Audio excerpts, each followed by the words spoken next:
Tudo tranquilo? Pastor Clóvis aqui, sejam bem-vindos ao nosso canal. A Reforma Protestante, no século XVI, foi um movimento amplo e complexo. Envolvia reis e camponeses, cardeais e sacerdotes, monges e mercadores. Espalhou-se de um extremo ao outro da Europa, manifestando-se nas mais diversas formas. No entanto, apesar de tratar-se de um evento heterogêneo e complexo, para começar a entender a reforma, basta conhecer um nome: Martinho Lutero. O livro Cativo à Palavra, A Vida de Martinho Lutero, de Roland Bainton, publicado no Brasil pela editora Vida Nova, vendeu milhões de cópias desde que foi publicado pela primeira vez há quase 6 décadas. Com 416 páginas e ricamente ilustrado com mais de 100 gravuras contemporâneas, notavelmente traz uma excelente visão a respeito da vida do grande reformador Martinho Lutero. Continua sendo a introdução definitiva ao reformador e leitura obrigatória para aqueles que procuram aprender mais sobre essa grande figura histórica. Foi considerada a biografia de Lutero mais fácil de ler na língua inglesa. Um retrato vívido de Martinho Lutero, um homem crente do século XVI, com uma fé inabalável no Deus da Bíblia e poderoso pregador da mensagem das Sagradas Escrituras.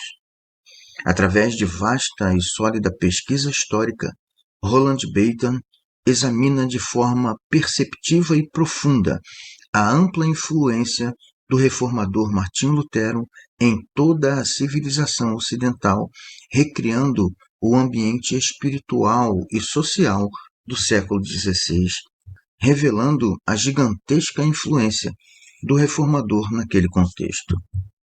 Excelente livro, bem estruturado e que nos relata fatos históricos e até curiosos da Reforma Protestante, assim como de seu principal expoente, o Martinho Lutero.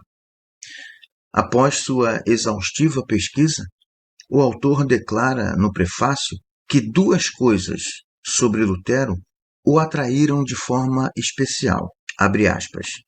Primeiro, naturalmente, o fato de Lutero desafiar a Igreja e o Estado em nome da razão e da consciência.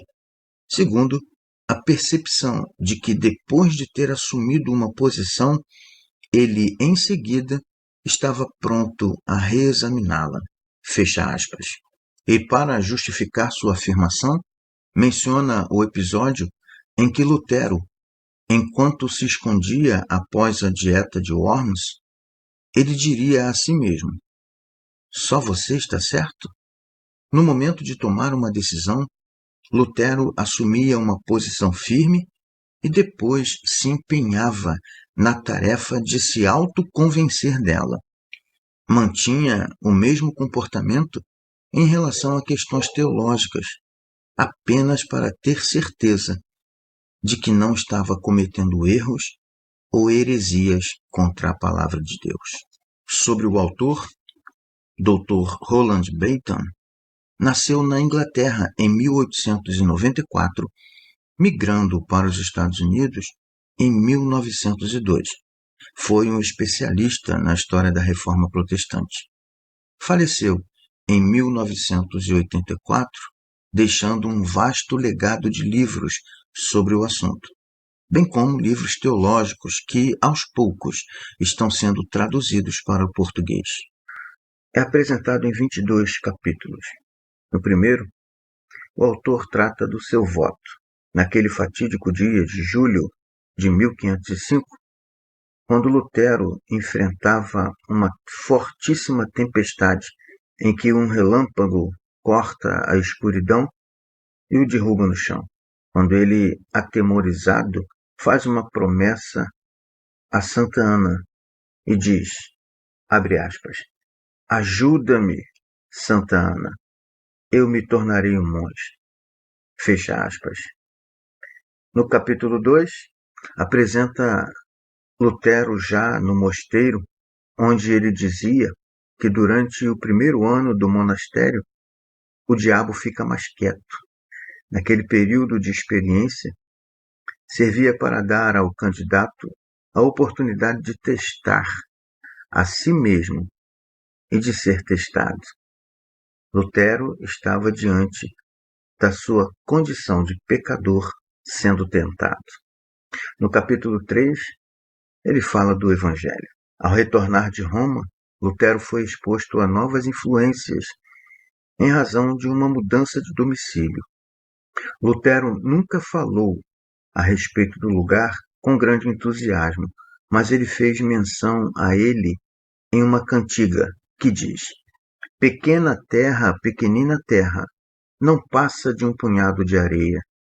Se eu te escavar, o solo é leve. Se eu te ceifar, a colheita é frugal. No quarto, usa como título A Ofensa. As novas perspectivas de Lutero já continham a essência de sua teologia madura. As ideias mais relevantes estavam presentes nas preleções sobre Salmos e Romanos, entre 1513 e 1516. No capítulo 5, com o título O Filho da Iniquidade, o autor menciona que, ao fixar suas teses, Lutero não imaginava que fossem ser amplamente disseminadas. Ele as tinha destinado a quem de direito. Uma cópia foi enviada a Alberto de Mains junto com a seguinte carta: Pai em Cristo e ilustríssimo príncipe, perdoe-me por eu, a escória da terra, ousar me dirigir à vossa sublimidade. O Senhor Jesus é testemunha de que tenho plena consciência da minha insignificância e indignidade. Assumo tal ousadia por causa do dever de fidelidade que tenho para com a vossa paternidade. Que vossa Alteza possa olhar para este grão de poeira e ouvir meu apelo de clemência ao Senhor e ao Papa. No capítulo 6, nosso autor menciona que o Papa precisava primeiro se manifestar e somente então, caso Lutero se recusasse a se submeter, ele poderia ser legitimamente banido, até que, enfim, uma declaração do Papa estava prestes a acontecer, muito provavelmente elaborada em 9 de novembro de 1518, uma bula papal estabeleceu de forma definitiva muitos dos pontos debatidos. No capítulo 7, coloca o título curioso de O Hércules Alemão. Um fator importante pode ter sido a disseminação dos escritos de Lutero. João Froben, aquele destemido tipógrafo de Basileia, havia compilado e lançado em uma única edição as 95 teses, resoluções, resposta a prierias, o sermão sobre a penitência e o sermão sobre a Eucaristia. Em fevereiro de 1519, ele pôde dizer a Lutero que só lhe restavam 10 exemplares e que nenhuma edição de sua tipografia jamais havia se esgotado com tanta rapidez. No capítulo 8, intitulado O Javali Selvagem na Vinha, o autor do livro menciona que, ainda que fundamentalmente confiasse no braço do Senhor, estendido desde os céus, nem por isso Lutero deixava de fazer o que podia ser feito na terra. O atraso de 1 ano e meio em seu julgamento lhe deu oportunidade para desenvolver suas visões e divulgar suas descobertas. No capítulo 9, intitulado O Apelo a César, ele menciona sobre o fato de que Lutero não tinha mais dúvida alguma. A despeito de quem o ajudasse ou não, ele daria seu testemunho. E assim segue até o capítulo 22, com o título A Medida do Homem. A pregação em perspectiva recomenda fortemente Cativo à Palavra, a vida de Martinho Lutero, de Roland Bainton, publicado pela editora Vida Nova.